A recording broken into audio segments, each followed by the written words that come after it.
Honorable आपको Speaker, बोलने का मौका दूंगा बजट के बाद, माननीय वित्त मंत्री जी। Honorable Speaker, I present the budget for the year 2021-2022. As introduction, Honorable Speaker, the preparation of this budget was undertaken in circumstances like never before. We knew of calamities that have affected a country or a region within a country. But what we have endured with COVID-19 through 2020 is sui generis. When I presented the budget 2020-2021, we could not have imagined that the global economy, already in throes of a slowdown, would be pushed into an unprecedented contraction. We could not have also imagined then that our people, as those in other countries, would have to endure the loss of near and dear ones and suffer hardships brought about due to a health crisis. The risk of not having a lockdown was far too high. Within 48 hours of declaring a 3-week-long complete lockdown, the Prime Minister announced the Pradhan Mantri Garib Kalyan Yojana, valued at 2.76 lakh crores, that provided free food grain to 800 million people, free cooking gas for 80 million families for months, and cash directly to over 400 million farmers, women, elderly, the poor, and the needy. Even as a large section of citizens stayed home, milk, vegetables, food suppliers, health and sanitary workers, truck drivers, railways and public transport workers, bank employees, electricity workers, our annadatas, police, firemen, and the armed forces all had to go about their work as normal, but with the additional anxiety of the virus hanging over them. We recognize this, and I think I speak on behalf of everybody in this august house when I express my heartfelt gratitude to these men and women for how they were able to carry out their work and duty to provide for the nation's basics over those crucial months. Speaker, sir, for public good, honorable members of parliament and members of legislative assemblies too offered their salaries.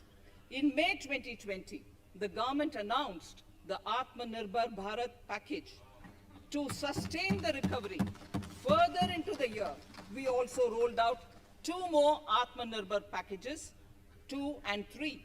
Total financial impact of all the Atmanirbhar Bharat packages, including measures taken by the RBI, was estimated to be about 27.1 lakh crores, which amounts to more than 13% of our GDP. As a government, we kept a watch on the situation and were proactive in our responses. The government, led by the Prime Minister, stretched its resources to deliver for most vulnerable sections of our society, the poorest of the poor, the Dalits, the tribals, the elderly, the migrant workers, and our children. The Pradhan Mantri Garib Kalyan Yojana, the 3 Atmanirbhar packages, and announcements made later were like 5 mini budgets in themselves. The Atmanirbhar packages accelerated our pace of structural reforms, redefinition of MSMEs, commercialization of the mining sector, agriculture and labor reforms, privatization of public sector undertakings, one nation, one ration card, production-linked incentive schemes are some of the notable reforms carried out during this period. Faceless income tax assessment, DBT, and financial inclusion are the others. Today, India has 2 vaccines available and has begun medically safeguarding not only her own citizens against COVID-19, but also those of 100 or more countries. It is added comfort to know that 2 or more vaccines are also expected soon. Honorable Prime Minister launched the vaccination drive By crediting and thanking our scientists, we are ever grateful for the strength and rigor of their efforts. Having said that, we are all reminded time and again that our fight against COVID-19 continues into 2021. Now, just as it happened after the 2 world wars, there are signs that the political, economic, and strategic relations in the post-COVID world are changing. This moment in history is the dawn of a new era, one in which India is well poised to truly be the land of promise and hope. I borrow the words of Rabindranath Tagore. Faith is the bird that feels the light and sings when the dawn is still dark. Faith is the bird that feels the light and sings when the dawn is still dark. In this spirit, I can't help but recall the joy that we as cricket-loving nation felt after the Team India's recent spectacular success in Australia. It has reminded us of all the qualities that we as a people, particularly our youth, epitomize of having abundant promise and the unsuppressed thirst to perform and to succeed. Today, data shows that India now has one of the lowest death rate of 112 per million population and one of the lowest active cases of about 130 per million. This has laid the foundation to the revival we are seeing now in the economy. This budget will be the first of this new decade. This budget will also be a digital budget, and that has happened with all your support. So far, only 3 times has a budget followed a contraction in the economy. All such contractions earlier were as a result of situations typical to India. This time, the contraction in our economy is due to a global pandemic, just like in several other countries. Having said that, I want to confidently state that our government is fully prepared to support and facilitate the economy's reset. This budget provides every opportunity for our economy to raise and capture the pace that it needs for a sustainable growth. 2021 is the year of many important milestones for our history. I mention a few of these. It is the 75th year of independence, 60 years of Goa's accession to India, 50 years of the 1971 India-Pakistan War. It will be the year of the 8th census of independent India. It will also be India's turn at the BRICS presidency, the year for our Chandrayaan-3 mission, and the Haridwar Mahakumbh.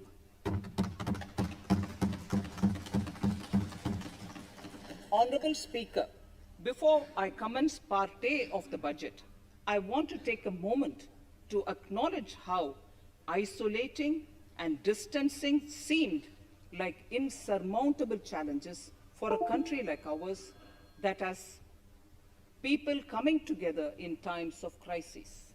It hurts us in many ways. It hurt us in many ways. I bow my head in respect to every citizen for the endurance shown in facing what was an undeniably a tough year for all our physical and mental well-being. Part A. In Part A, I wish to lay a vision for Atmanirbhar Bharat. Atmanirbhar Bharat or Atmanirbharta is not a new idea. Ancient India was largely self-reliant and equally a business epicenter of the world. Atmanirbhar Bharat is an expression of the 130 crore Indians who have full confidence in their capabilities and skills. We are already part of international groupings such as the G20 and the BRICS, the Coalition for Disaster Resilient Infrastructure, and the International Solar Alliance are realities today due to India's efforts. The proposals in Part A will further strengthen the sankalp of nation first, doubling farmers' income, strong infrastructure, healthy India, good governance, opportunities for youth, education for all, women empowerment, and inclusive development, among others. Additionally, also on the path to fast implementation are the 13 promises we had made in the budget of 2015-16, which were to materialize during the Amrit Mahotsav of 2022 on the 75th year of our independence. They too resonate with the vision of Atmanirbharta.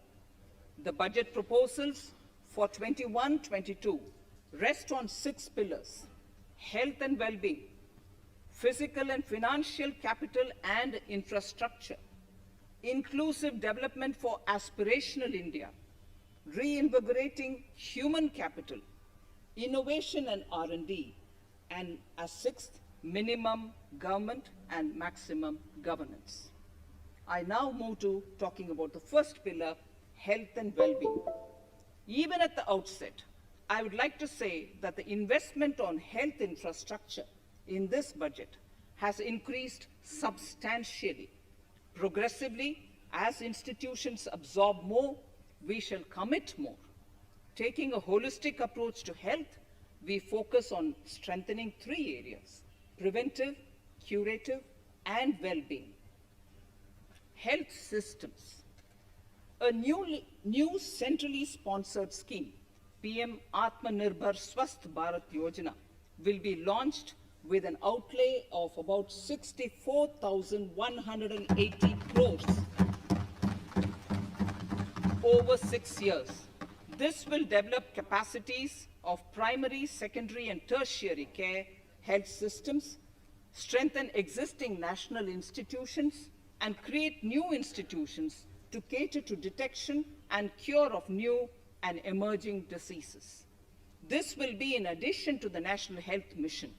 The main interventions under the scheme are support for over 17,000 rural and 11,000 urban health and wellness centers, setting up integrated public health labs in all districts, and 3,382 block public health units in 11 states, establishing critical care hospital blocks in 602 districts and 12 central institutions, strengthening of National Center for Disease Control, its 5 regional branches and 20 metropolitan health surveillance units, expansion of the integrated health information portal to all states and UTs to connect all public health labs, operationalization of 17 new public health units, and strengthening of 33 existing public health units at points of entry, that is, at 32 airports, 11 seaports, and 7 land crossings, setting up of 15 health emergency operation centers and 2 mobile hospitals, and setting up of a National Institution for One Health, a regional research platform for WHO, World Health Organization, Southeast Asia Region Office, 9 biosafety level 3 laboratories, and 4 regional national institutes for virology. Nutrition.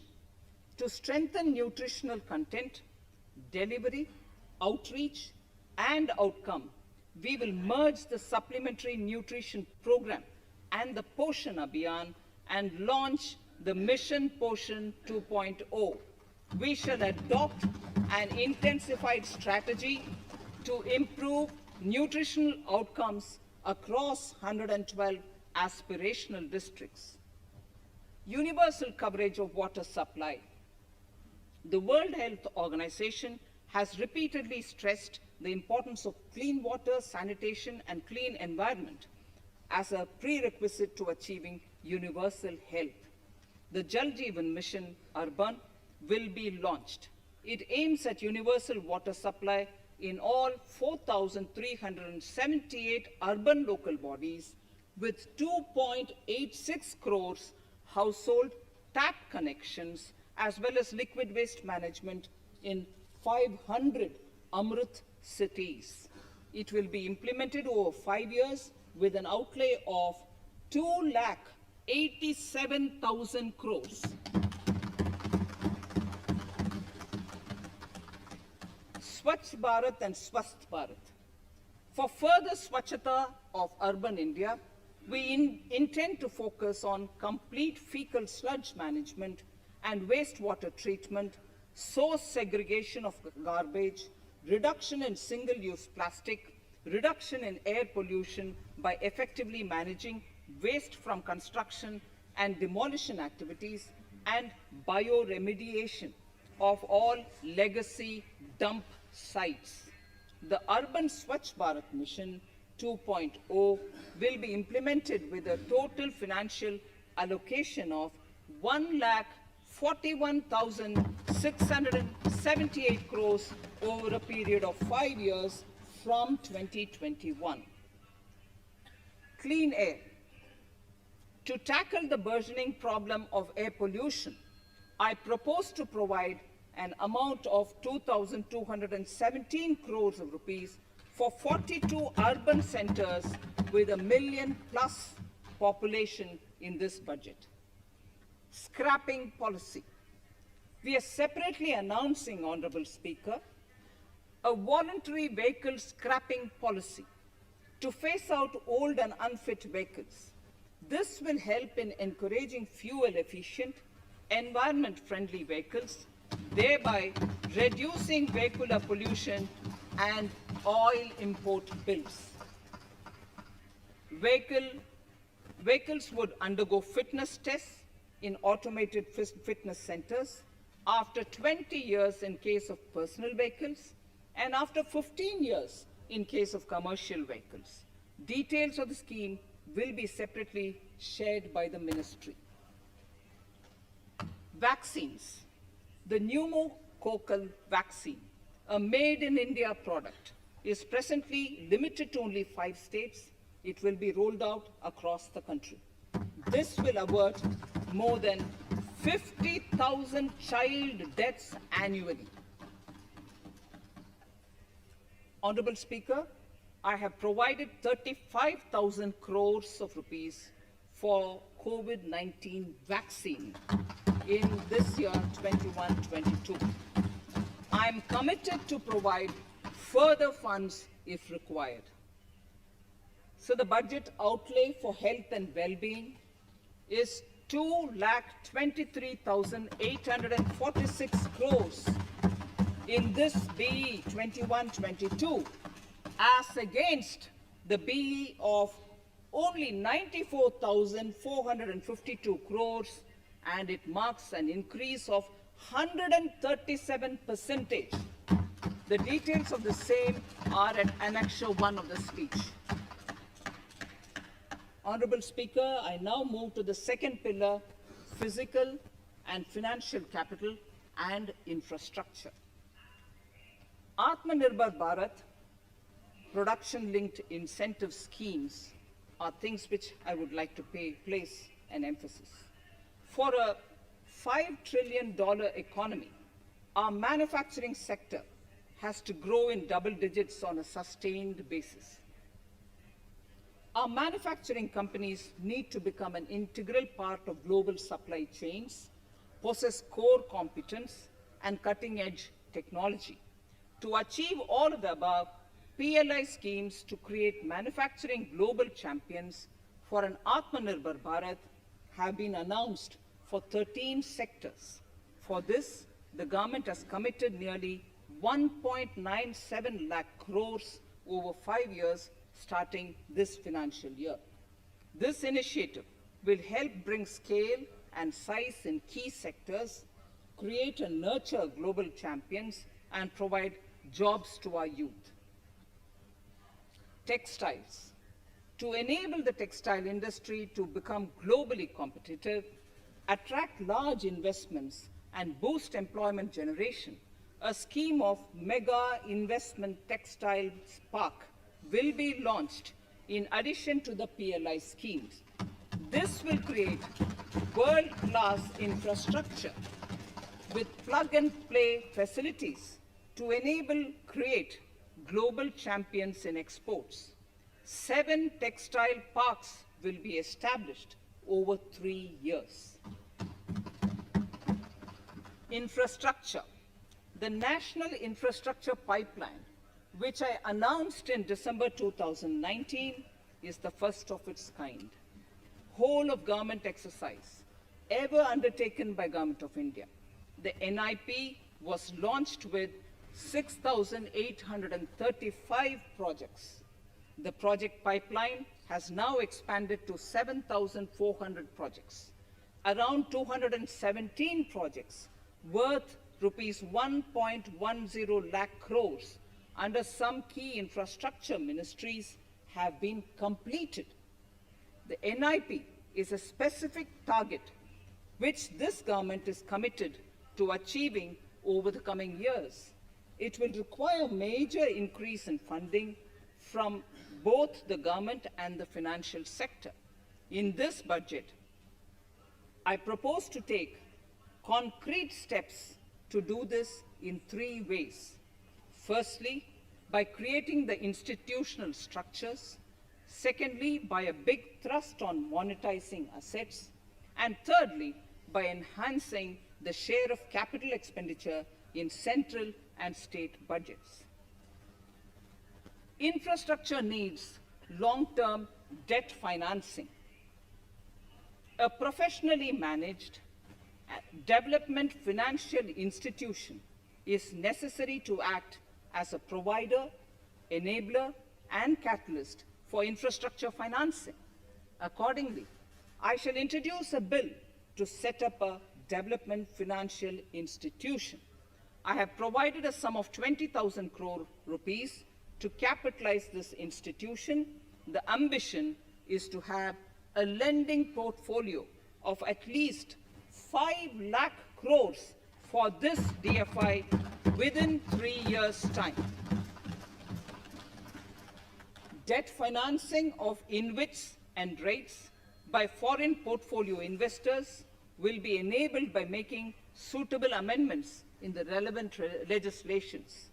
This will further ease access of finance to InvITs and rates, thus augmenting funds for infrastructure and real estate sectors. Asset monetization. Monetizing operating public infrastructure.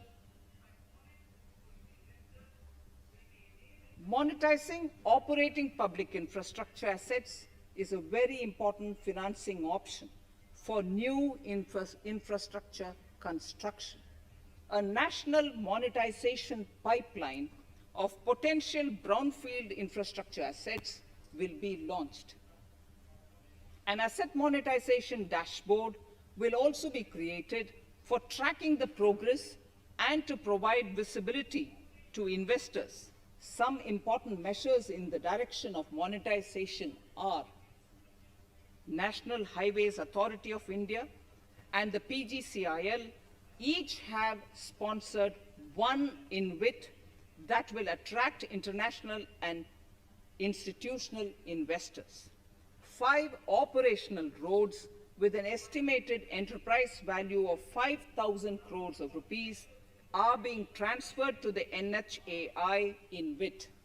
Similarly, transmission assets of value 7,000 crores will be transferred to the PGCIL InvIT. Railways will monetize dedicated freight corridor assets for operations and maintenance after commissioning.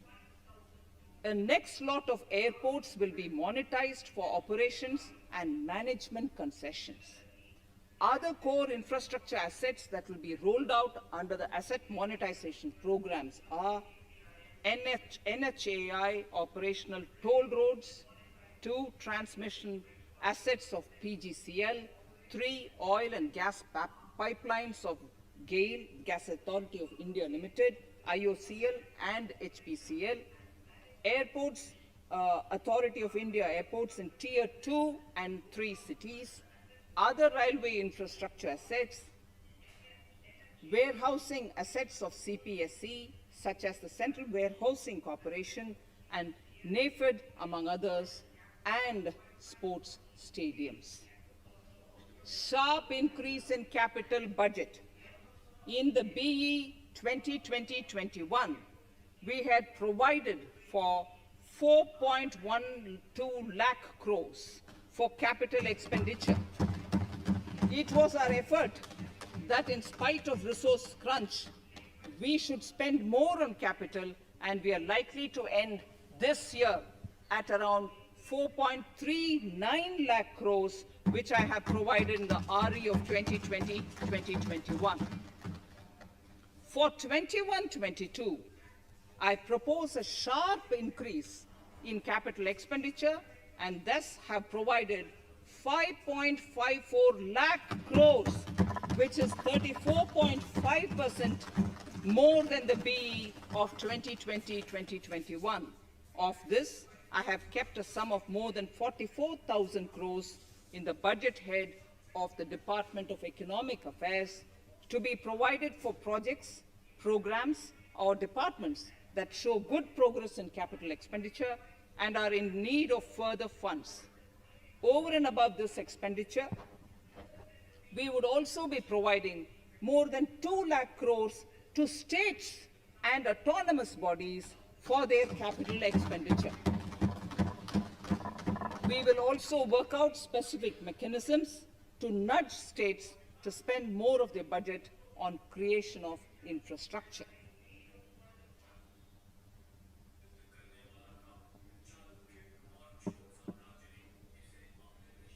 Roads and highways infrastructure. More than 13,000 kilometer length of roads at a cost of 3.3 lakh crores has already been awarded under the 5.35 lakh crores Bharatmala Pariyojana project, of which 3,800 kilometers have been constructed.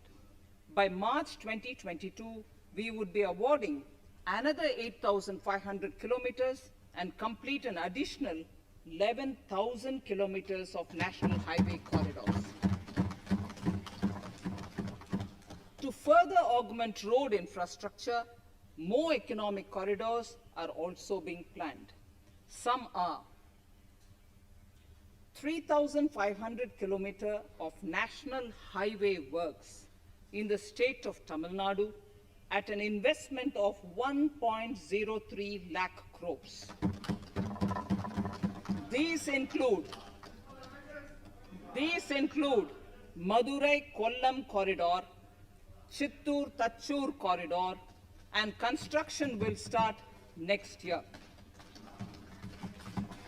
Second, 1,100 kilometers of national highway works in the state of Kerala at an investment of 65,000 crores,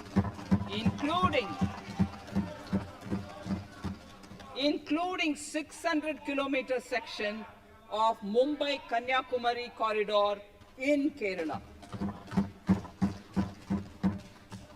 Third, 675 kilometer of highway works in the state of West Bengal at a cost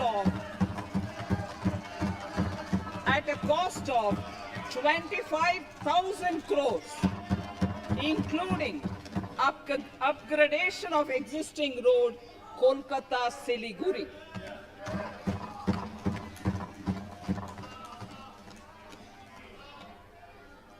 National highway works of around 19,000 crores are currently in progress in the state of Assam.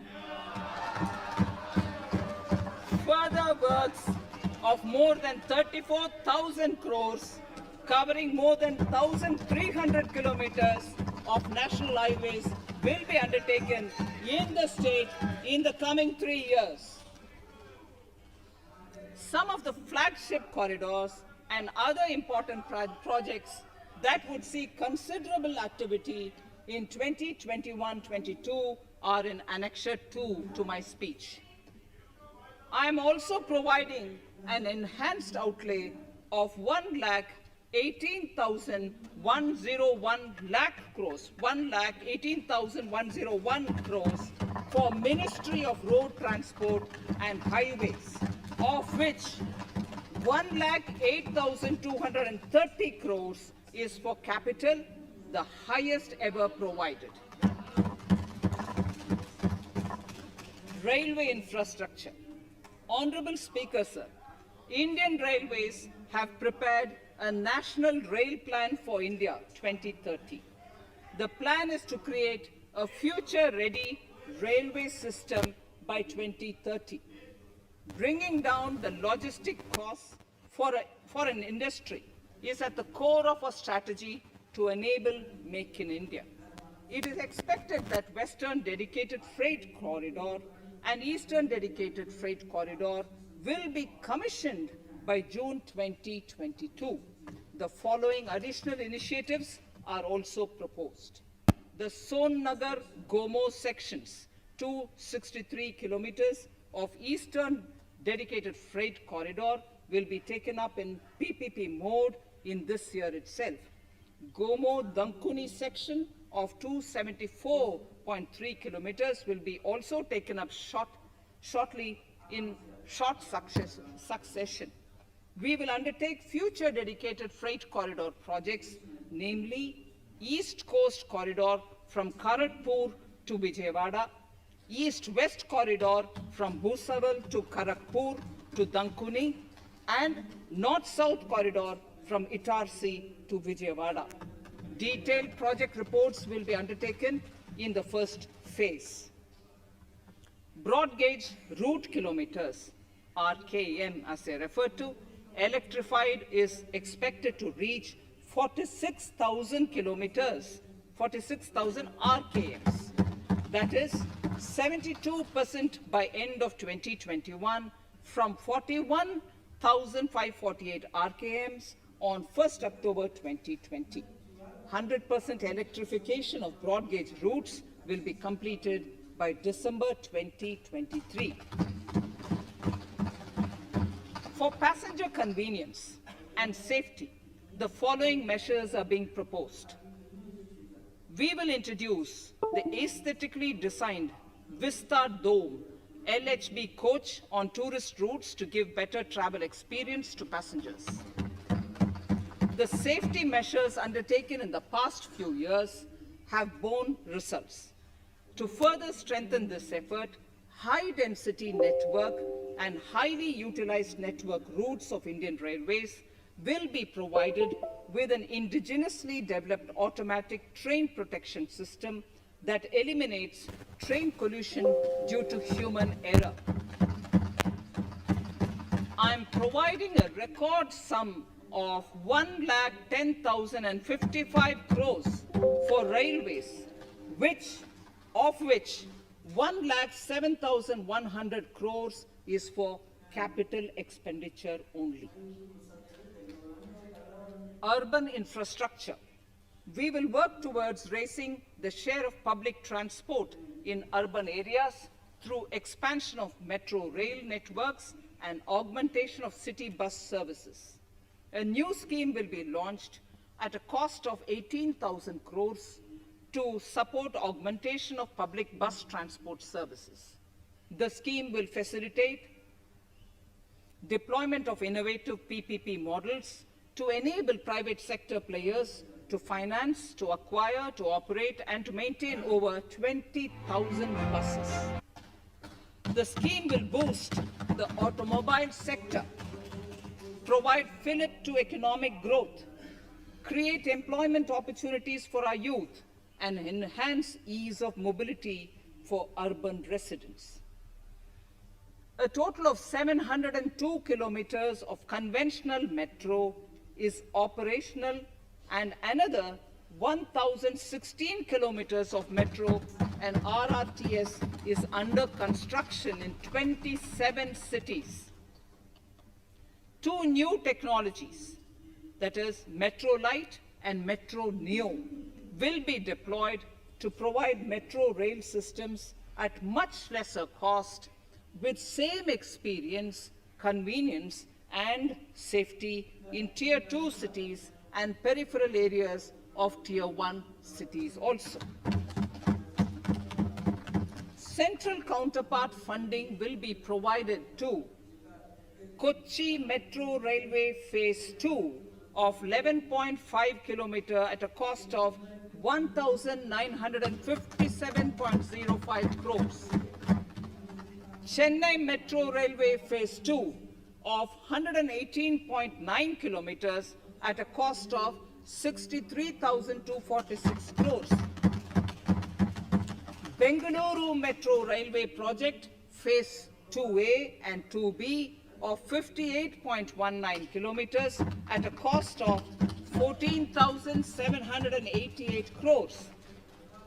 Nagpur Metro Rail Project Phase 2 and Nashik Metro at a cost of 5,976 crores and 2,092 crores respectively. Power infrastructure.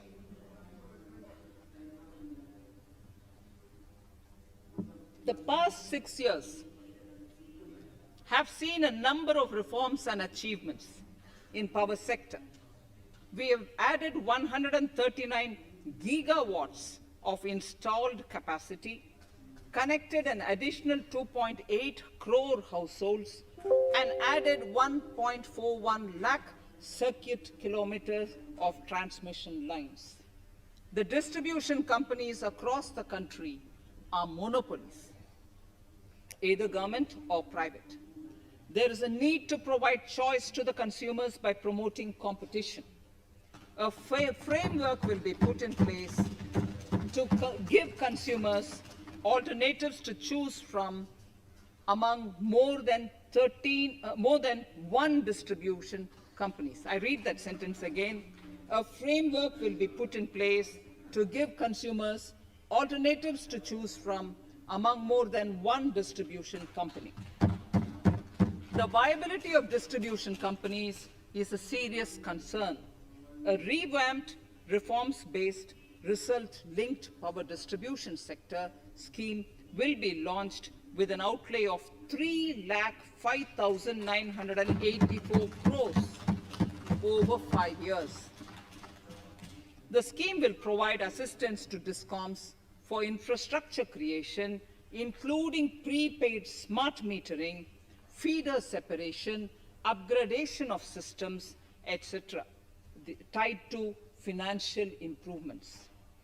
Prime Minister, while speaking at the third reinvestment conference in November 2020, had announced plans to launch a comprehensive national hydrogen energy mission.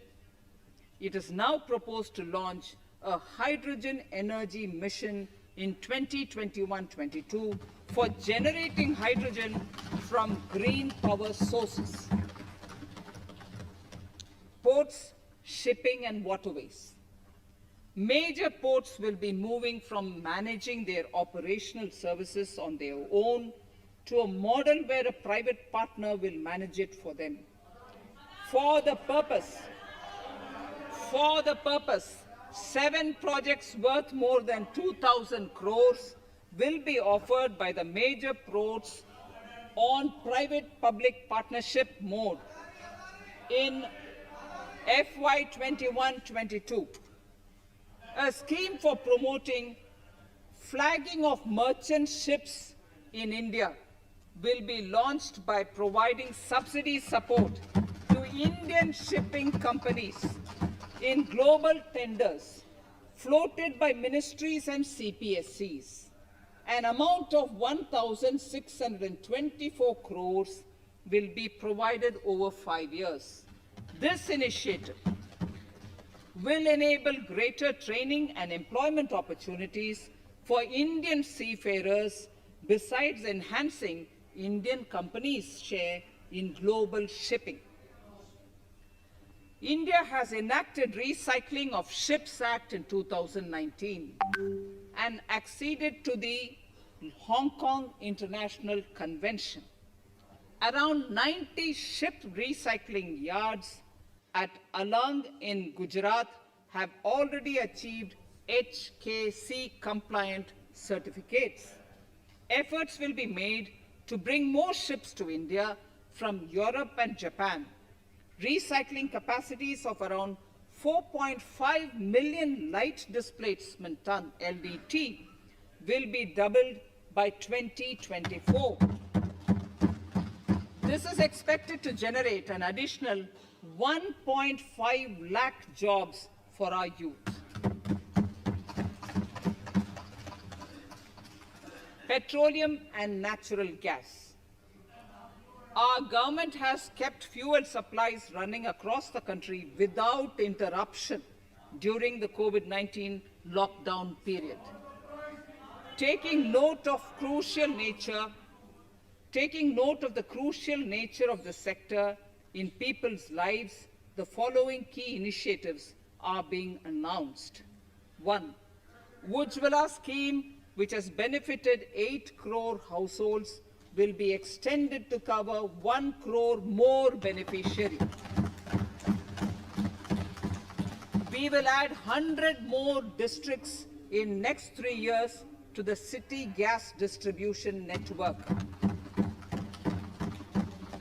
A gas pipeline project will be taken up in the Union Territory of Jammu and Kashmir. An independent gas transport system operator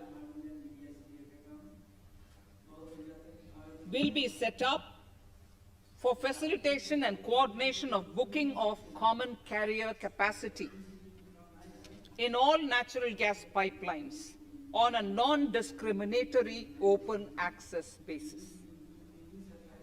Financial capital. I propose to consolidate the provisions of the SEBI Act 1992, Depositories Act 1996, Securities Contracts Regulation Act 1956, and Government Securities Act 2007 into a rationalized single securities markets code. The government would support the development of a world-class fintech hub at the GIFT Ifsc. To instill confidence amongst the participants in corporate bond market during times of stress and to generally enhance secondary market liquidity, it is proposed to create a permanent institutional framework.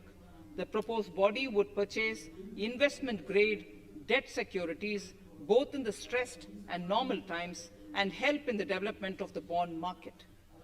In the budget 2018-19, government had announced its intent to establish a system of regulated gold exchanges in the country.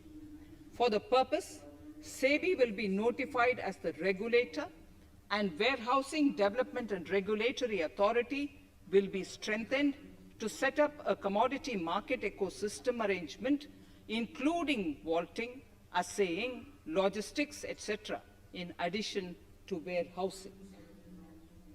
Towards investor protection, I propose to introduce an investor charter as a right of all financial investors across all financial products.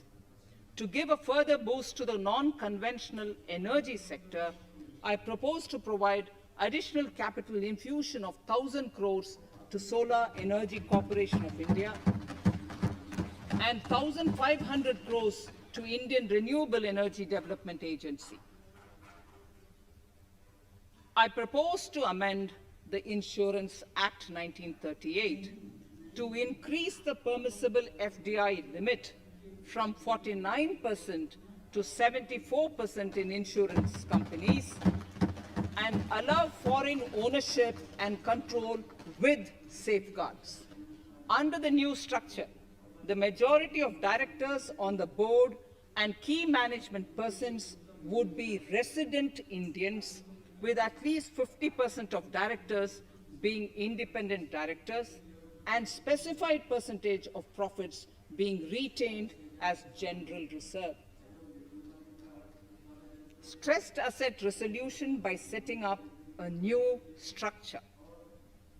The high level of provisioning by public sector banks of their stressed assets calls for a measure to clean up the bank books.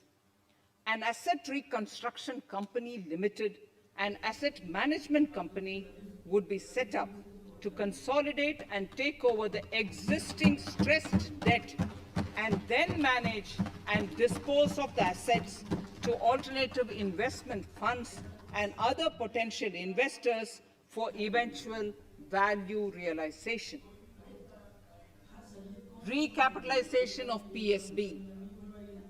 To further consolidate the financial capital capacity of PSBs, further recapitalization of 20,000 crores is proposed in 21-22.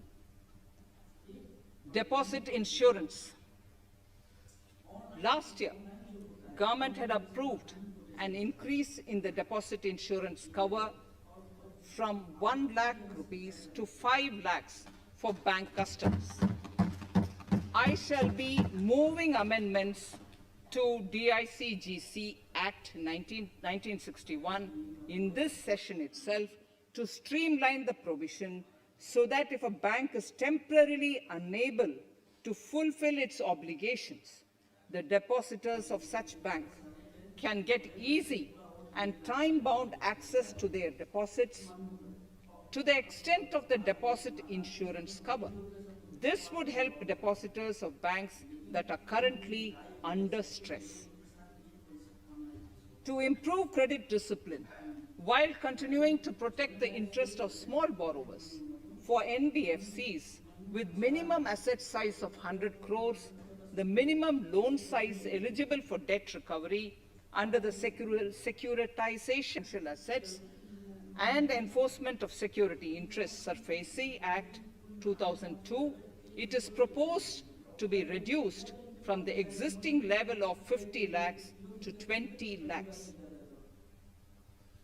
Company matters. The decriminalization of the procedural and technical compoundable offences under Companies Act 2013 is now complete. I now propose to take up decriminalization of the Limited Liability Partnerships Act 2008. Honorable Speaker, I propose to revise the definition under the Companies Act 2013 for small companies by increasing the threshold for paid-up capital from not exceeding 50 lakh to not exceeding 2 crores and turnover from not exceeding 2 crores to not exceeding 20 crores. This will benefit more than 2 lakh companies in easing their compliance requirements. As a further measure which directly benefits startups and innovators, I propose to incentivize the incorporation of one-person companies by allowing one-person companies to grow without any restriction on paid-up capital and turnover, allowing their conversion into any other type of company at any time, reducing the residency limit for an Indian citizen to set up an one-person company from 182 days to 120 days, and allow also non-resident Indians to incorporate OPCs in India. This will be a big boost for startups. To ensure faster resolution of cases, the NCLT framework will be strengthened, e-court system shall be implemented, and alternate methods of debt resolution and special framework for MSMEs shall be introduced.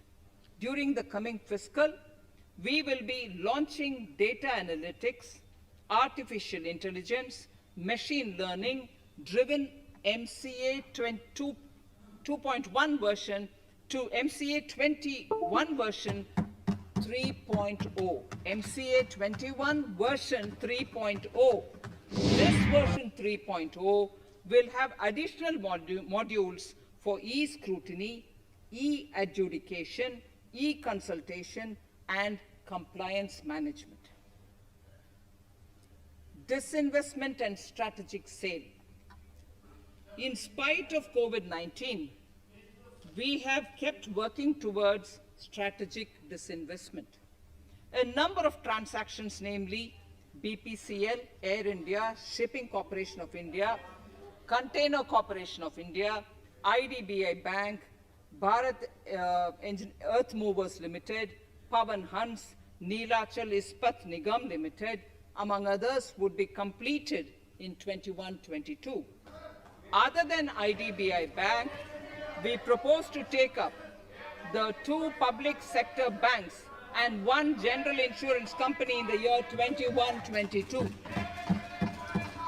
This would require legislative amendments, and I propose to introduce the amendments in this session itself. In 21-22, we would also bring the IPO of LIC, for which I am bringing the requisite amendments in this session itself. In the Atmanirbhar package, I had announced that we will come out with a policy of strategic disinvestment of public sector enterprises. I'm happy to inform the House that the government has the government has approved the said policy. The policy provides a clear roadmap for disinvestment in all non-strategic and strategic sectors. We have kept 4 areas that are strategic, where bare minimum CPSEs will be maintained and rest privatized. In the remaining sectors of all CPSEs will be privatized. The main highlights of the policy are mentioned in Annexure 3. To fast forward the disinvestment policy, I'm asking NITI to work out on the next list of center public sector strategic disinvestment. To similarly incentivize states to take to disinvestment of their public sector companies, we will work out an incentive package of central funds to states. Idle assets will not contribute to Atmanirbhar Bharat. The non-core assets largely consist of surplus land with government ministries and departments and public sector enterprises. Monetizing of land can either be by way of direct sale or concession, or by similar means. This requires special abilities, and for this purpose, I propose to use a special purpose vehicle in the form of a company that would carry out this activity. In order to ensure timely completion of closure of sick or loss-making CPSEs, we will introduce a revised mechanism that will ensure timely closure of such units. I have estimated 1,75,000 crores as receipts from disinvestment in BE 21-22.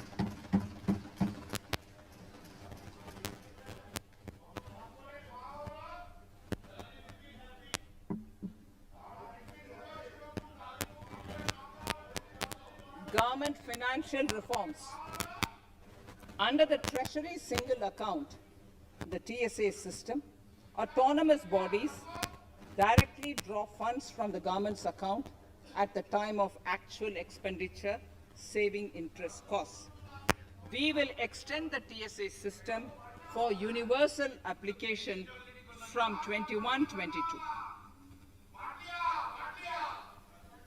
On the recommendation of the 15th Finance Commission, we have undertaken a detailed exercise to rationalize and bring down the number of centrally sponsored schemes. This will enable consolidation of outlays for better impact. The government is committed to the development of multi-state cooperatives and will provide all support to them. To further streamline the ease of doing business for cooperatives, I propose to set up a separate administrative structure for them. So the third pillar of Atmanirbhar Bharat, inclusive development for aspirational India. Honorable Speaker, sir, under this pillar, I will cover agriculture and allied sectors, farmers' welfare and rural India, migrant workers and labor, and financial inclusion. Agriculture. Our government is committed to the welfare of farmers. The MSP regime has undergone a sea change to assure price that is at least 1.5 times the cost of production across all commodities.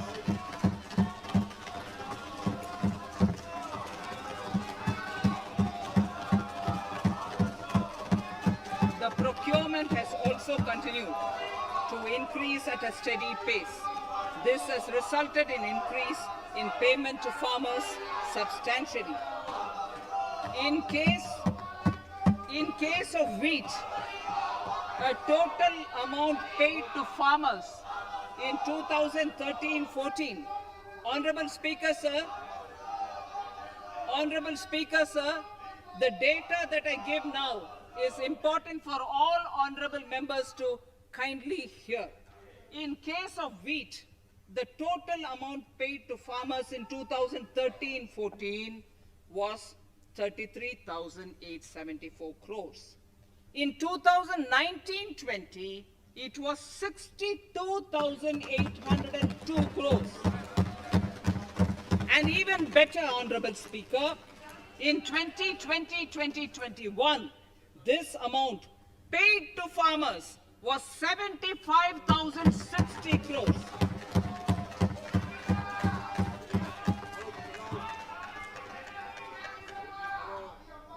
Honorable Speaker, again an important fact, the number of wheat growing farmers that were benefited increased in 2020-21 to 43.36 lakhs compared to 35.57 lakhs in 2019-20. That much of an increase within 1 year. For paddy, again an important data. For paddy, the amount paid in 2013-14 was 63,928 crores. In 2019-20, this increased to 1,41,930 crores. Even better, in 2020-2021, in 2020-21, this is further estimated, and I'm saying this is further estimated because the procurement is ongoing and therefore I can't give you the final figure. This is further estimated to increase to 1,72,752 crores. The number of farmers benefited increased from 1.24 crores in 2019-20 to 1.54 crores in 2020-21. In the same way, Honorable Speaker, sir, in the case of pulses, the amount paid in 2013-14 was 236 crores. In 2019-20, this was increased to 8,285 crores. Now in 2021, it is at 10,530 crores. More than 40 times increase from 2013-14. The receipts to cotton farmers have seen a stupendous increase from 90 crores in 2013-14 to 25,974 crores in, I'm giving you data as of 27th January 2021, this is bound to increase. From 90 crores for cotton farmers in 2013-14 to 25,974 crores in 2021. All the details in complete narration is available in Annexure 4 to my speech. Early this year, Honorable Prime Minister had launched the Swamitva scheme. Under this, a record of rights is being given to property owners in villages. Up till now, about 1.80 lakh property owners in 1,241 villages have been provided cards. I propose during 21-22 to extend this to cover all states and union territories. To provide adequate credit to our farmers, I have enhanced the agricultural credit target to 16.5 lakh crores in this year. We will focus on ensuring increased credit flow to animal husbandry, pashupalan, dairy, and to matsyakar, to the fisheries. We are enhancing the allocation to the Rural Infrastructure Development Fund from 30,000 crores to 40,000 crores. The Micro Irrigation Fund, with a corpus of 5,000 crores, has been created under NABARD. I propose to double it by augmenting it by another 5,000 crores. To boost value addition in agriculture and allied products and their exports, the scope of Operation Green Scheme, that is presently applicable to only tomatoes, onions, and potatoes, will be enlarged to include 22 perishable crops. Around 1.68 lakh crore farmers, around 1.68 crore farmers are registered, and 1.14 lakh crores of rupees trade value has been carried out through e-NAMs, the National Agricultural Market. Keeping in view the transparency and the competitiveness that e-NAM has brought into the agricultural market, 1,000 more mandis will be integrated with e-NAM. Honorable Speaker, sir, with all this, the Agricultural Infrastructure Fund would be made available to the APMCs for augmenting their infrastructure facilities.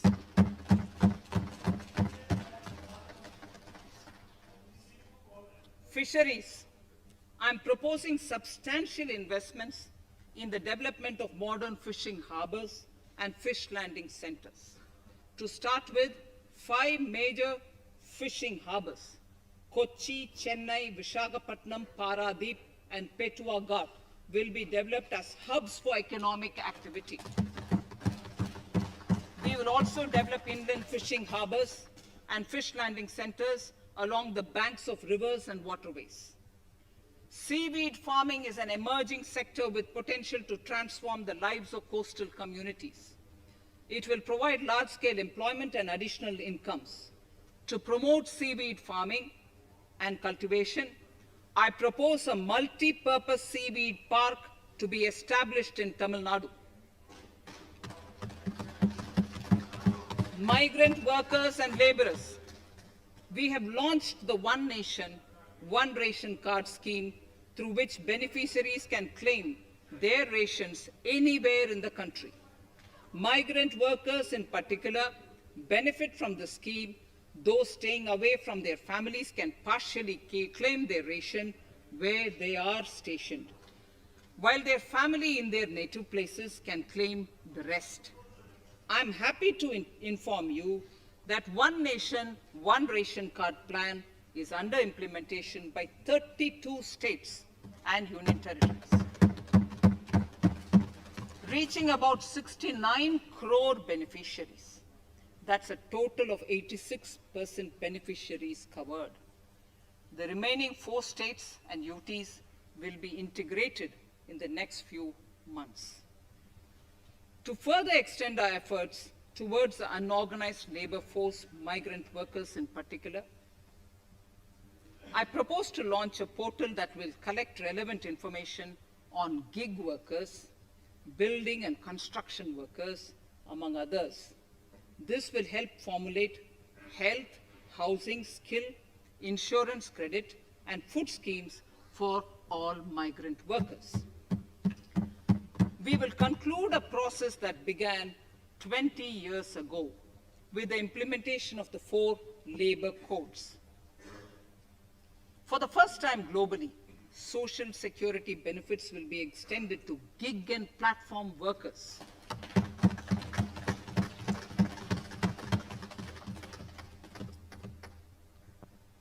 Minimum wages will apply to all categories of workers, and they will all be covered by the Employees State Insurance Corporation. Women will be allowed to work in all categories and also in the night shifts with adequate protection. At the same time, compliance burden on employers will be reduced with a single registration and licensing and online returns. Financial inclusion. To further facilitate credit flow under the scheme of Stand Up India for the scheduled castes and scheduled tribes and also women, I propose to reduce the margin money requirement from 25% to 15% only, and to also include loans for activities in allied sectors in allied activities in agriculture. We have taken a number of steps to support the MSME sector. In this budget, I have provided 15,700 crores to this sector, more than double of the last year's B. Honorable Speaker, sir, I now go to the fourth pillar, reinvigorating human capital. The national education policy announced recently has had good reception. In school education, more than 15,000 schools will be qualitatively strengthened to include all components of the national education policy. They shall emerge as exemplar schools in their regions, hand-holding and mentoring other schools to achieve the ideals of policy. 100 new Sainik schools will be set up in partnership with NGOs, private schools, and states. Higher education. In Budget 2019-20, I had mentioned about the setting up of a higher education commission in India. We would be introducing the legislation this year to implement the same. It will be an umbrella body having 4 separate vehicles for standard setting, accreditation, regulation, and funding. Many of our cities have various institutions, universities, and colleges supported by the Government of India. Hyderabad, for example, has about 40 major institutions. In 9 such cities, we will create a formal umbrella structure so that these institutions can have better synergy while also retaining their internal autonomy. A glue grant will be set aside for this purpose. For accessible higher education in Ladakh, I propose to set up a central university in Leh.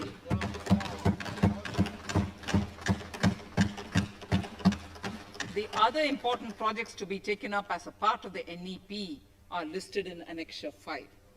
Scheduled caste and scheduled tribes welfare.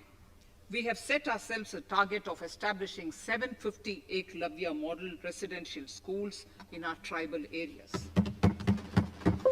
I propose to increase the unit cost of each such school from 20 crores, which is what it is now, to 38 crores, and for hilly and difficult areas to 48 crores. This would help creating robust infrastructure facilities for our tribal students. We have revamped the post-metric scholarship scheme for the welfare of scheduled caste students. I have also enhanced the central assistance in this regard. We are allotting 35,219 crores for 6 years till 25-26 to benefit 4 crores scheduled caste students. Skilling. In 2016, we had launched the National Apprenticeship Promotion Scheme. The government proposes to amend the Apprenticeship Act with a view to further enhancing apprenticeship opportunities for our youth. We will realign the existing scheme of National Apprenticeship Training Scheme for providing post-education apprenticeship, training of graduates and diploma holders in engineering. Over 3,000 crores will be provided for this purpose. An initiative is underway, Honorable Speaker, in partnership with the United Arab Emirates to benchmark skill qualifications, assessment, and certification, accompanied by the deployment of certified workforce. We also have a collaborative intertraining program between India and Japan to facilitate transfer of Japanese industrial and vocational skills, techniques, and knowledge. We will take forward this initiative with many more countries also.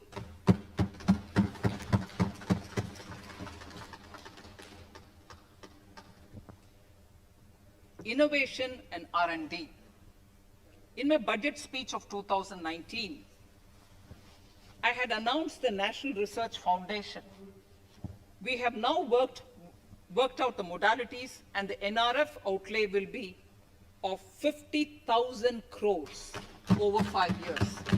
It will ensure that the overall research ecosystem in the country is strengthened with focus on identified national priority thrust areas. There has been a manifold increase in digital payments in the recent past. To give a further boost to digital transactions, I earmarked 1,500 crores for a proposed scheme that will provide financial incentive to promote digital mode of payment. We will undertake a new initiative, National Language Translation Mission. This will enable the wealth of governance and policy-related knowledge on the internet being made available in major Indian languages. The new Space India Limited, a PSU, under the Department of Space, will execute the PSLV CS-51 launch, carrying the Amazonia satellite from Brazil, along with a few smaller Indian satellites. As part of the Gaganyaan mission activities, 4 Indian astronauts are being trained on generic spaceflight aspects in Russia. The first unmanned launch is slated for December 2021. Our oceans are a storehouse of living and non-living resources. To better understand this realm, we will launch a deep ocean mission with a budget outlay of more than 4,000 crores over 5 years. This mission will cover deep ocean survey exploration and projects for the conservation of deep sea biodiversity. I come to the 6th pillar, Honorable Speaker, minimum government, maximum governance. Honorable Speaker, sir, this is the last of the 6 pillars.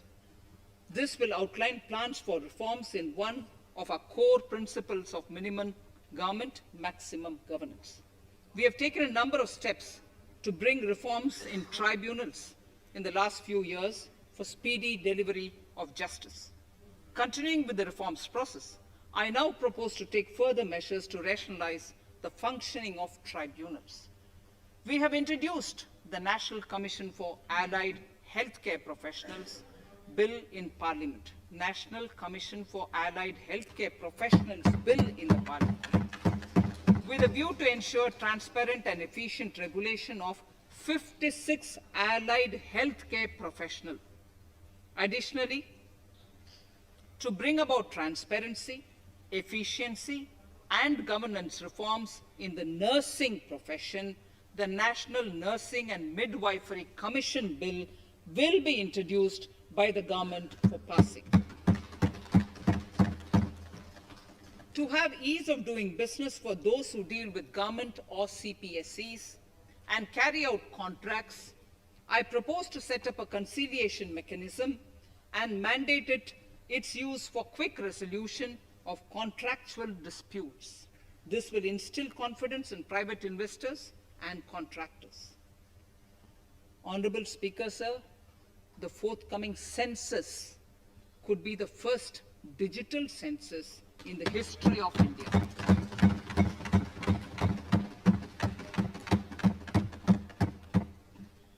For this monumental milestone marking task, I have allocated 3,768 crores in this year, 21-22.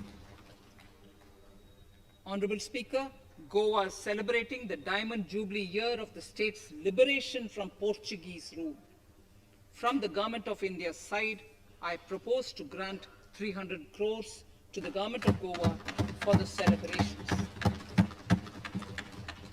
I propose to provide 1,000 crores for the welfare of tea workers, especially women and children in Assam and West Bengal. A special scheme will be devised for the same.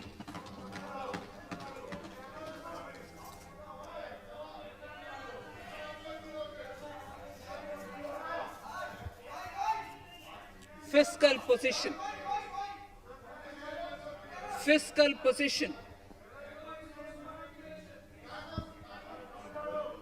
In these last few paragraphs of Part A of my speech, I draw the attention of this august House to the fact that at the beginning of the current financial year, the pandemic's impact on the economy resulted in a weak revenue inflow. This was combined with high expenditure to provide essential relief to vulnerable sections of the society, especially the poor, the women, scheduled castes, and scheduled tribes. Unlike many other countries, we opted for a series of medium-sized packages during the pandemic so that we could calibrate and target our response according to the evolving situation.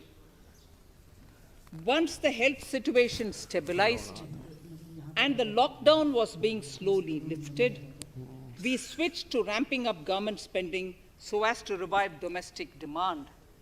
As a result, against an original BE expenditure of 30.42 lakh crores for 2020-21, our RE estimates are 34.50 lakhs, 30.42 now within the year going up to 34.5 lakh crores. We have maintained quality of expenditure. The capital expenditure estimated in the RE is 4.39 lakh crores as against 4.12 lakh crores in the BE stage. So the beginning of the year, we had marked only 4.12 lakh, whereas it is 4.39 lakh crores as we end the year. Fiscal deficit in RE 2020-2021 is pegged at 9.5% of the GDP. Fiscal deficit in RE 2020 to 2021 is pegged at 9.5% of GDP.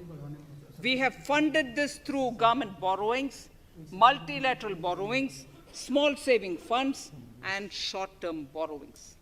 We would need another 80,000 crores, for which we would be approaching the market in these 2 months.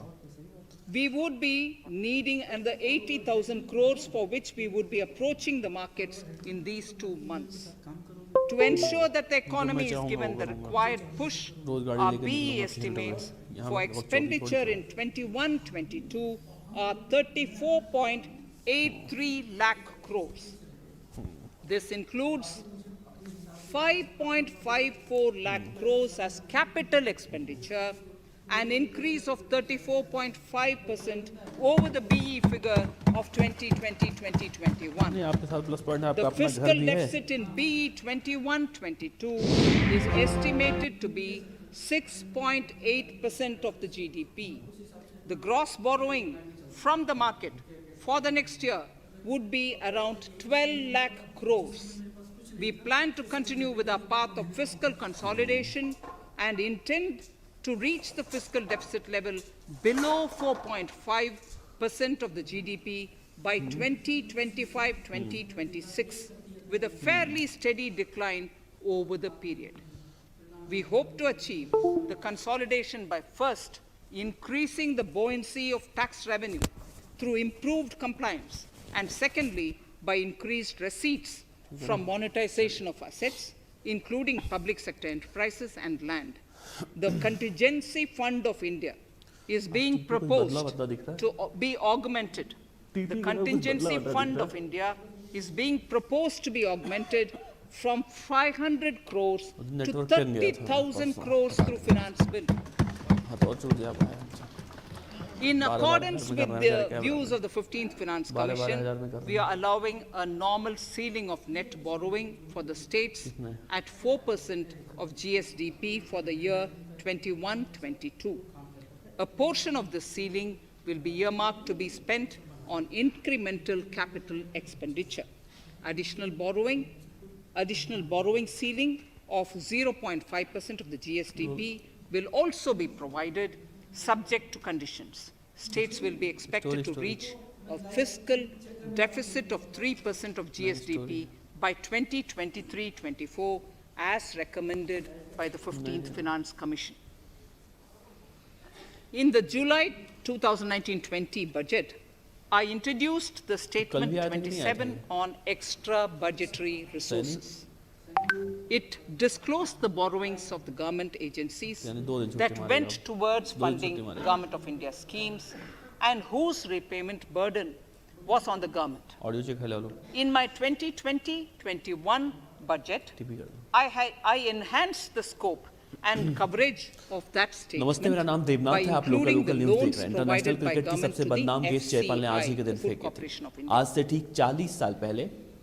Taking a step further in this direction, I propose to discontinue the NSSF loan to FCI और इन दोनों ही टीमों के बीच ये मुकाबला Melbourne cricket ground पर खेला जा रहा था।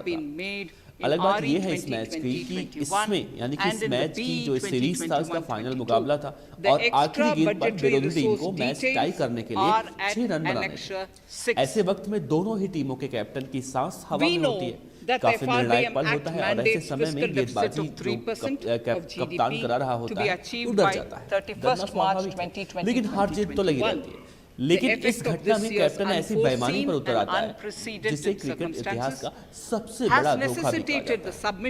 बात कर रहे हैं Australia under sections 4 of subclause 5 and section 7 subclause 3b of the FRBM Act, which I am laying on the table of the House as part of the FRBM documents. Towards achieving central government fiscal deficit along the broad path that I have already indicated, I will be introducing an amendment to the FRBM Act. Honorable Speaker, on the 9th of December 2020, the 15th Finance Commission submitted its final report covering the period 2021 to 2026 to the Rashtrapati Ji. The government has laid the Commission's report along with the explanatory memorandum in the Parliament, retaining the vertical shares of the states at 41%. We recognize our commitment to fiscal federalism and propose, therefore, to adhere to this recommendation. Jammu and Kashmir in the 14th Finance Commission was entitled to get devolution being a state. Now the funds of the UTs of Jammu Kashmir and Ladakh would be provided by the centre. I have also provided on the Commission's recommendation 1,18,452 crores as revenue deficit grant to 17 states in 21-22 as against 74,340 crores to 14 states in 2020-21. Honorable Speaker, I will now move to Part B of my speech.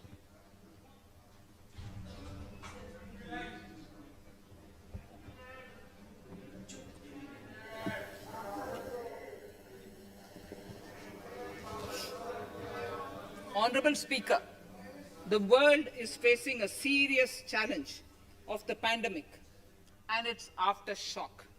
In these trying times, when many economies are struggling to revive, our people and our industry have exhibited remarkable resilience. As I mentioned already, post-pandemic, a new world order seems to be emerging, one in which Asia is poised to occupy a prominent position, and India will have a leading role therein. In this scenario, our tax system has to be transparent, efficient, and should promote investments and employment in our country. At the same time, it should put minimum burden on our taxpayers. I borrow the words of Thiruvalluvar, the saint. Yetralum, eatalum, kathalum, katha vaguthalum, nalla valladarasu. A king or a ruler is the one who creates and acquires wealth, protects and distributes it for common good. Tirukkural. Direct tax proposals. Keeping this in mind, the words of Tirukkural, our government introduced a series of reforms in the direct tax system for the benefit of our taxpayers and economy. Few months prior to the pandemic, in order to attract investments, we slashed our corporate tax rate to make it among the lowest in the world. The dividend distribution tax too was abolished. The burden of taxation on small taxpayers was eased by increasing rebates. In 2020, the return filers saw a dramatic increase to 6.48 crores from 3.31 crores in 2014. In the direct tax administration, we had recently introduced the faceless assessment and faceless appeal. I now seek to take further steps to simplify the tax administration, ease compliance, and reduce litigation. Relief to senior citizens. I begin my direct tax proposals by offering my pranam to our senior citizens. Many of them, despite having foregone several basic necessities of their own, have strived to build our nation. Now in the 75th year of independence of our country, when we continue our endeavor with renewed vigor, we shall reduce compliance burden on our senior citizens who are 75 years of age and above. For senior citizens who only have pension and interest income, I propose exemption from filing their income tax returns.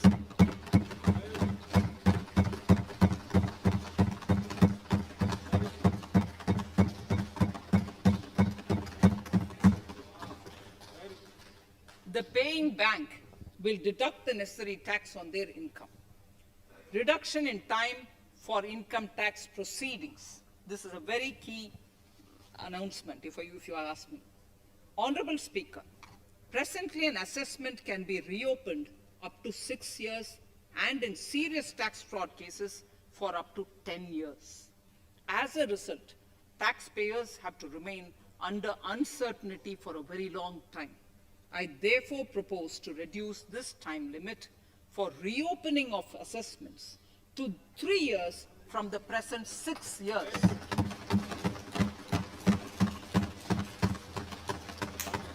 In serious tax evasion cases too, only where there is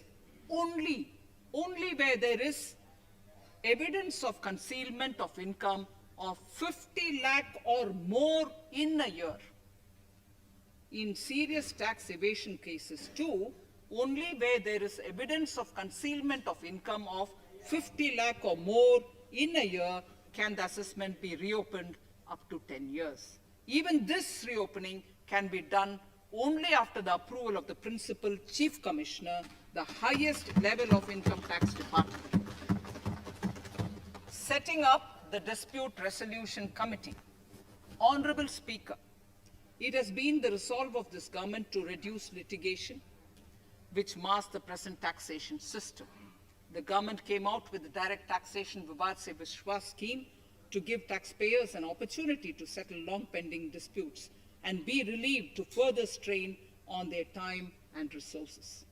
The response from taxpayers has been the best ever, as over 110,000 taxpayers have already opted to settle tax disputes of over 85,000 crores under the scheme. To further reduce litigation for small taxpayers, I propose to constitute a dispute resolution committee for them, which will be faceless to ensure efficiency, transparency, and accountability. Anyone with a taxable income up to 50 lakh and disputed income up to 10 lakh shall be eligible to approach the committee. Faceless IT-AT. For ease of compliance and to reduce discretion, we are committed to make the taxation processes faceless. The government has already introduced faceless assessment and appeal this year.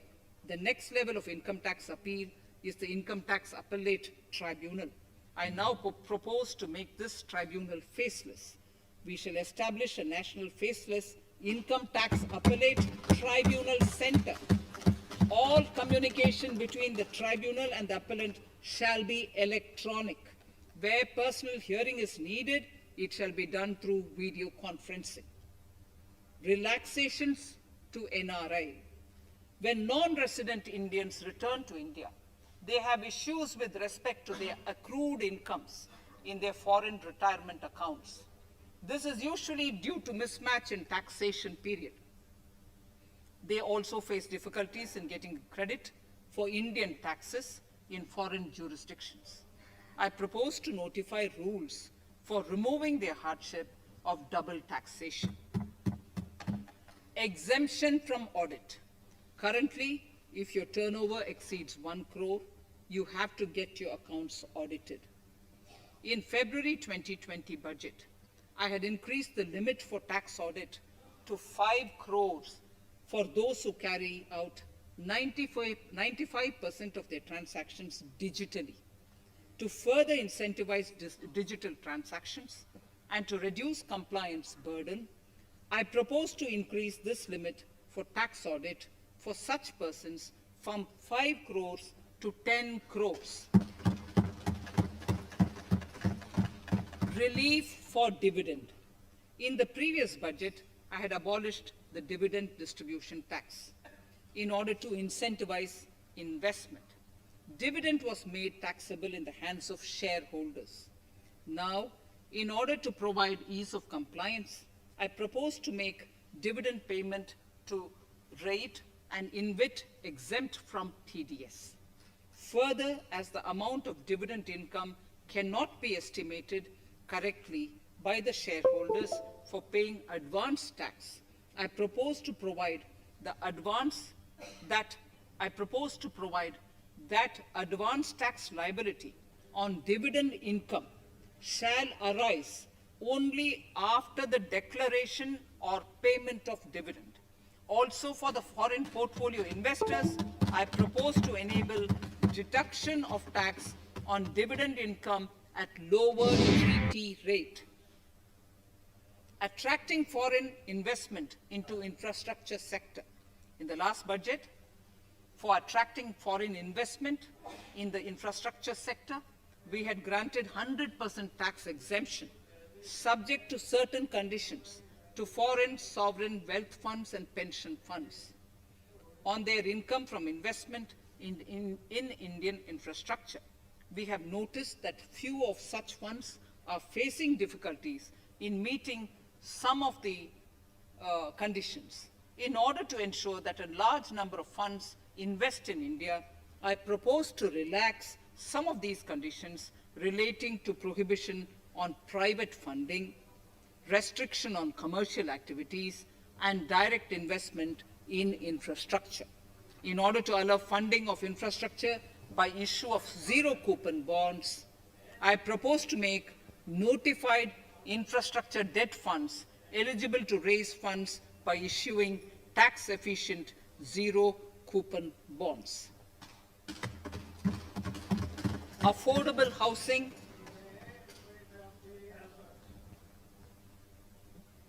Affordable housing and rental housing. This government sees housing for all and affordable housing as priority areas.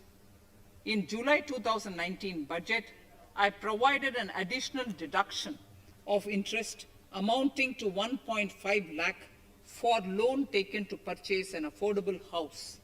I propose to extend the eligibility of this condition by 1 more year to 31st March 2022. The additional deduction of 1.5 lakh shall therefore be available for loans taken up to 31st March 2022 for the purchase of affordable houses. Further, to keep up the supply of affordable houses, I propose that the affordable housing projects can avail a tax holiday for 1 more year till 31st March 2022. These are available now for projects also. We are committed to promote supply of affordable rental housing for migrant workers. For this, I propose to allow tax exemption for notified affordable rental housing projects. Tax incentives to IFSC. As I mentioned in Part A of this speech, the government is committed to making the International Financial Services Center in GIFT City a global financial hub.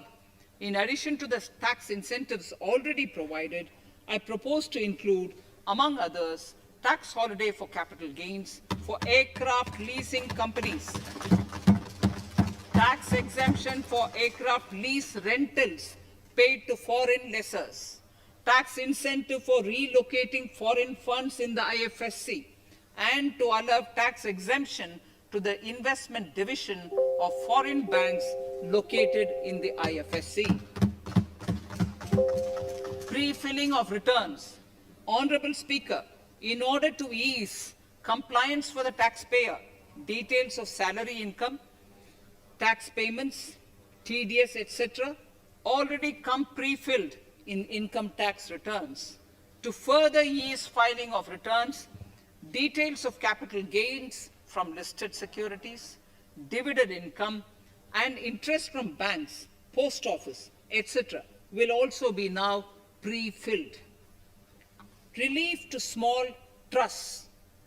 We hope to reduce compliance burden on small charitable trusts running educational institutions and hospitals. So far, there is a blanket exemption to such entities whose annual receipt does not exceed 1 crore of rupees. I now propose to increase this amount to 5 crores. Labor welfare. We have noticed that some employers deduct the contribution of employees toward provident funds, superannuation funds, and other social security funds, but do not deposit these contributions within the specified time. For these employees, this means a loss of interest or income. In cases where an employer later becomes financially unviable, non-deposit results in a permanent loss for the employees. In order to ensure that employees' contributions are deposited on time, I reiterate that the late deposit of employees' contribution by the employer will not be allowed as deduction to the employer.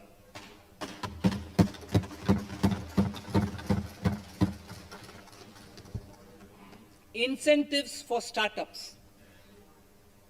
In order to incentivize startups in the country, I propose to extend the eligibility for claiming tax holiday for startups by 1 more year, till 31st March 2022. Further, in order to incentivize funding for the startups, I propose to extend the capital gains exemption for investment in startups by 1 more year till 31st March 2022. Sir, I now come to indirect tax proposals. GST. Before I come to my indirect tax proposals, I would like to appraise the House on GST. The GST is now 4 years old, and we have taken several measures to further simplify it. Some of the measures include nil return through SMS, quarterly return and monthly payment for small taxpayers, electronic invoice system, validated input tax statements, pre-filled editable GST return, and staggering of returns filing. The capacity of GSTN system has also been enhanced. We have also deployed deep analytics and artificial intelligence to identify tax evaders and fake billers and launched special drives against them. The results speak for themselves. We have made record collections in the last few months. The GST Council has painstakingly thrashed out thorny issues. As chairperson to the Council, I want to assure this House that we shall take every possible measure to smoothen the GST further and to remove anomalies such as inverted duty structure. Custom duty rationalization. Our custom duty policy should have the twin objective of promoting domestic manufacturing and helping India get on to global value chain and export better. The thrust now has to be on easy access to raw materials and exports of value-added products. Towards this, last year, we started overhauling the customs duty structure, eliminating 80 outdated exemptions. I also thank everyone who responded overwhelmingly to a crowdsourcing call for suggestions on this revamp. I now propose to review more than 400 old exemptions this year. I repeat, I now propose to review more than 400 old exemptions this year. We will conduct this through extensive consultations, and from 1st October 2021, we will put in place a revised customs duty structure free of distortions. I also propose that any new customs duty exemptions, therefore, henceforth will have validity up to 31st March, following 2 years from the date of the issue. Electronic and mobile phone industry. Domestic electronic manufacturing has grown rapidly. We are now exporting items like mobiles and chargers. For greater domestic value addition, we are withdrawing a few exemptions on part of chargers and sub-parts of mobiles. Further, some parts of mobiles will move from nil rate to a moderate 2.5%. Iron and steel. MSMEs and other user industries have been severely hit by a recent sharp rise in iron and steel prices. Therefore, we are reducing customs duty uniformly to 7.5% on semis, flats, and long products of non-alloy, alloy, and stainless steels. To provide relief to metal recyclers, mostly MSMEs, I am exempting duty on steel scrap for a period up to 31st March 2022. Further, I am also revoking ADD and CVD on certain steel products. Also, to provide relief to copper recyclers, I am reducing duty on copper scrap from 5% to 2.5%. Textiles. The textile sector generates employment and contributes significantly to the economy. There is a need to rationalize duties on raw material inputs to man-made textiles. We are now bringing nylon chain on par with polyester and other man-made fibers. We are uniformly reducing the BCD rates on caprolactam, nylon chips, nylon fiber, and yarn to 5%. This will help the textile industry, MSMEs, and also overall exports. Chemicals. We have calibrated customs duty rates on chemicals to encourage domestic value addition and to remove inversions. Apart from other items, we are reducing customs duty on naphtha to 2.5% to correct inversion.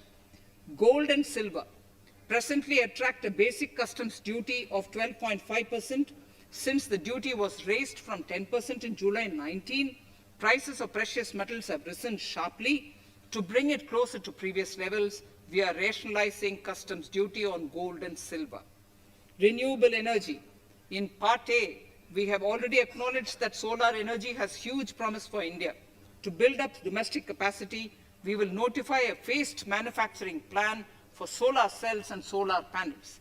At present, to encourage domestic production, we are raising duty on solar inverters from 5% to 20% and on solar lanterns from 5% to 15%. Capital equipment and auto parts. There is immense potential in manufacturing heavy capital equipment domestically. We will comprehensively review the rate structure in due course. However, we are revising duty rates on certain items immediately. We propose to withdraw exemptions on tunnel boring machine. It will attract a customs duty of 7.5% and its parts a duty of 2.5%. We are raising customs duty on certain auto parts to 15% to bring them on par with general rate on auto parts. MSME products. We are proposing certain changes to benefit MSMEs. We are increasing duty from 10 to 15% on steel screws and plastic builder wares. On prawn feed, we increase it from 5 to 15%. We are rationalizing exemption on import of duty-free items as an incentive to exporters of garments, leather, and handicraft items. Almost all of these items are made domestically by our MSMEs. We are withdrawing exemption on imports of certain kinds of leathers as they are domestically produced in good quantity and quality, mostly by MSMEs. We are also raising customs duty on finished synthetic gemstones to encourage domestic processing. Agriculture products to benefit farmers. We are raising customs duty on cotton from nil to 10%, on raw silk and silk yarn from 10 to 15%. We are also withdrawing end-use based concession on denatured ethyl alcohol. Currently, rates are being uniformly calibrated to 15% on items like maize, bran, rice bran, oil cake, and animal feed additives. There is an immediate need to improve agricultural infrastructure so that we produce more while also conserving and processing agricultural output efficiently. This will ensure enhanced remuneration for our farmers. To earmark resources for this purpose, I propose an agricultural infrastructure and development cess on a small number of items. However, while applying this cess, we have taken care not to put additional burden on consumers on most items. Rationalization of procedures and easing of compliance. For their judicious application, we propose certain changes in the provisioning related to ADD, anti-dumping duty, and CVD, countervailing duty levies. To complete customs investigation, we are prescribing definite timelines. In 2020, we rolled out the Turant Customs Initiative, which brought in faceless, paperless, and contactless customs measures. With effect from September 2020, we have implemented a new procedure for administration of rules of origin. This has helped in putting a check on misuse of FTAs. The specific details of direct and indirect tax changes proposed are listed in the annexure to my speech. Honorable Speaker, sir, with these words, I commend the budget to this august House. Thank you.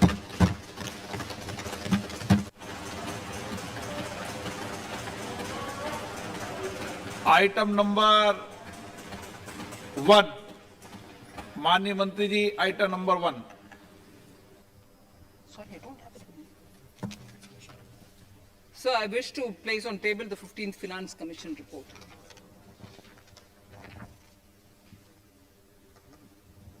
Item number 3, माननीय मंत्री जी. So, I wish to lay on the table the following statements under Section 3(1) of the Fiscal Responsibility and Budget Management Act 2003, the medium-term fiscal policy, fiscal policy strategy statement, and macroeconomic framework statement.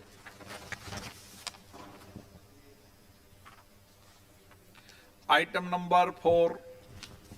So, I wish to seek your permission to move for leave to introduce the Finance Bill 2021. प्रश्न ये कि विधेयक को पुनर्स्थापित करने की अनुमति प्रदान की जाए। जो सदस्य इसके पक्ष में हाँ कहें, जो सदस्य इसके विरोध में ना कहें। मेरे विचार में निर्णय हाँ वालों के पक्ष